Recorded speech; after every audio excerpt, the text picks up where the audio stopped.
everybody. My name is Brooke and I am Chris's wife, the half of the farm that you don't see. And so we're here at my kitchen table tonight, and I am going to make some homemade lye soap. Excuse everything that's on the table here. So first I'm going to tell you what ingredients you need, and then we're going to kind of go over that. I purchased the organic coconut oil. I got this in the cooking aisle at Walmart. It runs about $15. I also got, this is about $8. It's organic castor oil. You're going to need 30 ounces of the coconut oil. You're going to need about 3 ounces of the castor oil. This is for a 3-pound batch of goat's milk lye soap.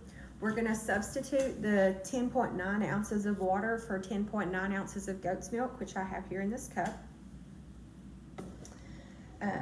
Then you're going to need 2 ounces of whatever fragrance you chose. I just went to the candle aisle at Walmart. I chose the sandalwood vanilla bean fragrance. The cost of these are $2 each. They have roughly 1.86 fluid ounces in them, so you're going to need 2 of those. You're going to need something to pour your soap into that you can tear away or push the soap out of. So I just went and got 2 of these 3 packs of the full pans.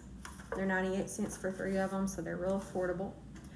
I have already measured out the oils that you need.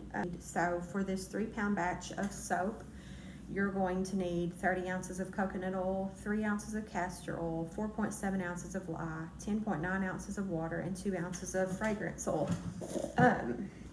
You're also going to need something to stir it with. I bought just some spatulas that I'm going to use strictly for the soap making. You're going to need some digital scales because when you're working with lye, it's very, very important that you get everything accurate. And then I bought just some canisters to mix the lye in. Now, make sure when you're mixing the lye, you can get the lye. I got mine at my local Ace Hardware store. You need to make sure it's household lye and that it's 100%. You're also going to need a digital thermometer because you're going to be pouring the lye into your oils once it reaches about 80 degrees Fahrenheit. So this is going to mix very hot. You don't want to mix that in the house. You're going to want to mix that outside so that you can make sure that the vapors don't get close to you. You're also going to make sure that it's not going to splash on you or spill on you. Lye is caustic, and so it will burn you. You have to be very careful around lye. Make sure you wear eye protection, gloves, and if you get lye on you, put vinegar on it. That will get rid of the chemical reaction. So I'm going to go ahead and mix the lye, and then I'll come back in a few minutes and show you some more of the process. Alright, so I have mixed up the lye, and again you're going to mix that in a steel container of some kind and somewhere where you can set that down because the temperature is going to get to about 200 degrees. Once it cools to around 80 to 90 degrees Fahrenheit, you're going to add that into your oil mixture, which is what I'm about to do. And again, you're going to want your oil mixture in something viable as well. So I'm going to put that in my this old crock pot that I have.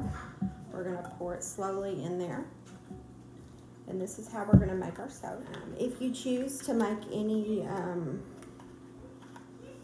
color with your soap, now's the time to do that. So I'm going to kind of try to just go with the flow since my soap is already kind of going to be a yellow color. Since it's goat's milk, I'm going to add just some more yellow.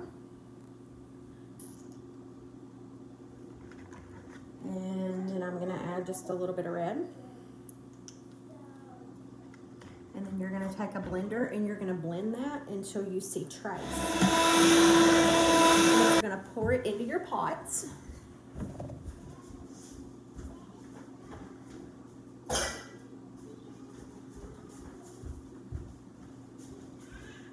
So now I'm going to take my ladle and I'm just going to ladle this out and put it in the pot. so that it can harden.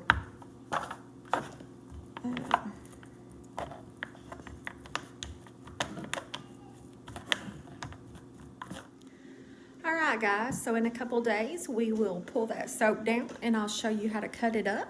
And say hi, Hazley. Hi. She's dirty. She hadn't had her bath yet tonight. We get dirty here on this farm. Thanks for watching as we made soap tonight. We'll check that soap in about 24 hours and see if it's hardened, and about 24 hours is when you're going to want to actually slice that soap into the bars that you're going to use. So I will show y'all a picture of the finished product. Maybe we'll slice it together. Stay tuned.